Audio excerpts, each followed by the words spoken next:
सब सुन रहल छी एपी प्रोडक्शन के प्रस्तुति।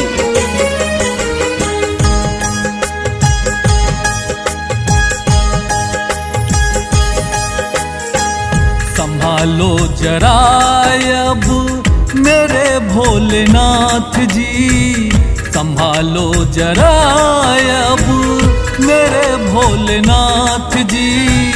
छोड़ के न जाऊंगा मैं भी तेरा साथ जी, छोड़ के न जाऊंगा मैं भी तेरा साथ जी। संभालो जरा अब मेरे भोलेनाथ जी, छोड़ के न जाऊंगा मैं भी तेरा साथ जी, छोड़ के न जाऊंगा मैं भी तेरा साथ जी।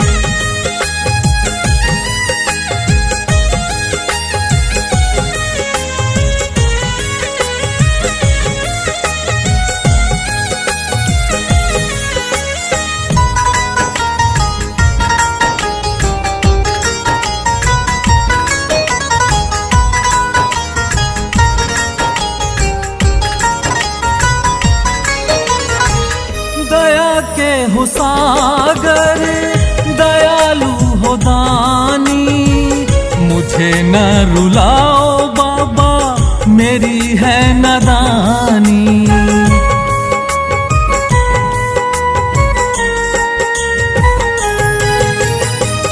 दया के हो सागर दयालु हो दानी, मुझे न रुलाओ बाबा मेरी है नादानी। अंगुली पकड़ लो बाबा मैं हूँ अनाथ जी, अंगुली पकड़ लो बाबा मैं हूँ अनाथ जी।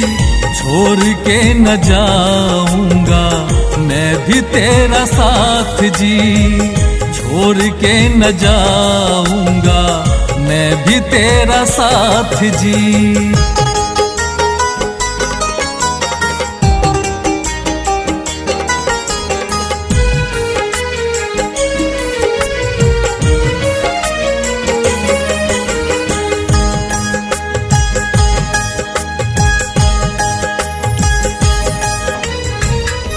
अपने ही चरणों में मुझे भी बिठा लेना, जन्मों जन्म तक साथ भी निभा देना।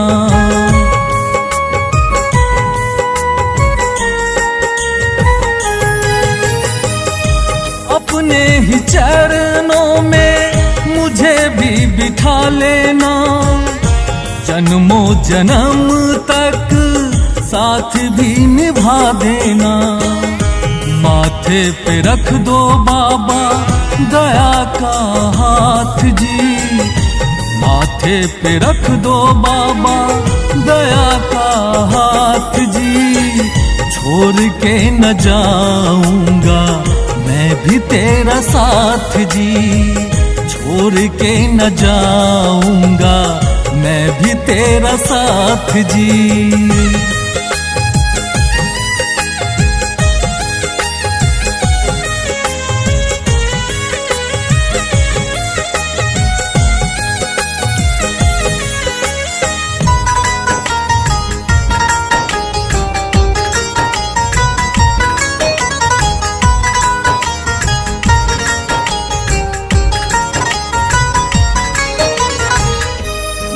कोई शिकवा है ना है शिकायत, रहूं तेरे चरणों में दे दो इजाजत।